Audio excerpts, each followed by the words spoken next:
আলাইকুম। এই দেখেন দুপুরের খাওয়া দাওয়া চলছে, লাউ ভাজি ভাত। আপনাদের ভাইয়া এই যে অফিস থেকে আসলো, এসে খাওয়া দাওয়া শুরু করছে। কি খাবা বলো? মুরগির পা দেবো তোমাকে? পা খাবা? না, তোমাকে একটা মুরগির পা তুলে দিলাম। আর কি দেবো? কি নিচ্ছ?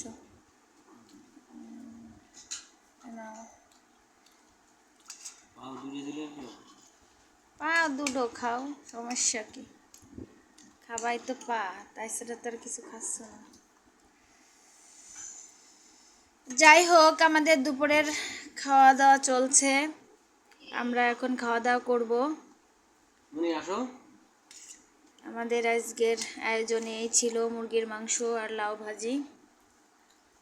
আমরা খাওয়া দাওয়া শেষ করে এখন দুপুরের খাওয়া দাওয়া শেষ করব, তারপরে বাকিটা